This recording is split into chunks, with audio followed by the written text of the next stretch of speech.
Bonjour à tous, je pense que je dois commencer puisque je vois que la pendule se déroule derrière moi.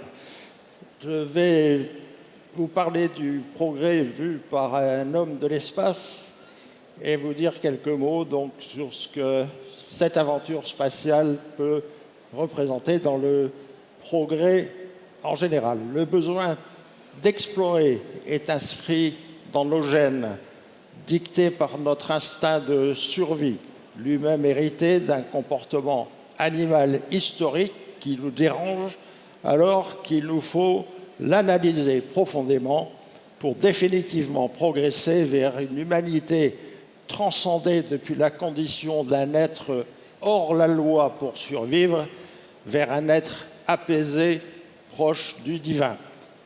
Progresser, chercher, explorer, trouver, comparer, franchir une étape, explorer à nouveau, recommencer, souvent en milieu inconnu, hostile et impénétrable. Avec prudence et intelligence, courage parfois, la prise de risque en milieu hostile doit être étudiée, comparée, partagée. Le progrès est l'affaire de tous et dans un monde idéal, il est l'affaire d'une humanité unie et apaisée. Notre esprit guerrier, hérité du modèle que nous partageons avec nos frères animaux, devra s'effacer pour nous autoriser cette étape de transformation vers une humanité nouvelle, progresser selon une longue démarche vers un avenir où le terme survie aura lentement disparu. Une image que je souhaite partager avec vous me revient régulièrement à l'esprit, celle d'une humanité ayant inventé le moyen de se libérer de l'attraction universelle, s'élevant librement au-dessus de la surface de sa planète, pénétrant et envahissant le système solaire et au-delà, qu'elle contamine et pollue par un comportement qu'elle sait pourtant inacceptable. Notre espoir en un univers calme et serein nous murmure alors « Heureusement que vos progrès vous ont maintenu à la surface de votre planète, ne vous permettant pour l'instant qu'un accès très limité à l'espace en utilisant la seule invention faite par les Chinois il y a 2 ou 3 000 ans, dans la confection de leur feu d'artifice. C'est vrai, bizarre, comment est-il possible que nos voyages spatiaux ne peuvent se faire aujourd'hui qu'en appliquant les principes de cette invention préhistorique et historique? Il y a là un message, un grand symbole. Nous restons capables de découvrir de formidables formules pour enrichir notre portefeuille ou améliorer notre assurance vie, et nous restons prisonniers de notre planète, incapables de franchir ce gap de 2 ou 3 000 ans pour enfin explorer et découvrir le moyen moderne de faire ce pas vers une grande transcendance. L'espace nous tend les bras, mais pour l'instant, il nous nargue et il ne nous fait pas rigoler. Pourquoi pensez-vous que nous devons nous tourner vers cet espace? Notre environnement difficile, éprouvant parfois, nous fait espérer la découverte d'un monde meilleur sans la moindre preuve de la moindre probabilité qu'il existe. Nous savons ce qui ne va pas, nous savons ce qu'il faut faire, nous rechignons à le faire.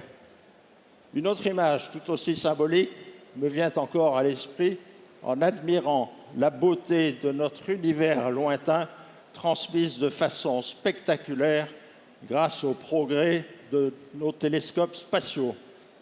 Beauté lointaine, beauté illusoire, avec une probabilité d'occurrence exceptionnelle, ce magnifique spectacle se transforme en enfer presque chaque fois que nous zoomons vers tout point pris au hasard. Nous pénétrons alors le monde infernal d'une étoile ou d'une autre, cherchant en vain une petite sœur de notre Terre, ne découvrant au passage que de vieilles cousines peu fréquentables. Que faire alors s'il nous faut admettre que ce n'est pas aujourd'hui que notre descendance s'installera ailleurs? Réfléchir et s'organiser, penser à l'image de notre Terre vue par cet observateur qui, à l'autre bout de l'univers, scrute le ciel dans la direction de notre belle planète bleue. Peu de chance, pour l'instant, qu'il tombe tout de suite sur une zone que nous voudrions ne pas montrer, zone de guerre, zone de famine, zone de pollution massive. Probabilité encore faible, mais qui ne s'arrangera hélas pas avec le temps, pour devenir de plus en plus forte si nous persistons dans notre démarche d'autodestruction. Faire marche arrière est sans doute le pas de géant à faire pour commencer à parler de progrès.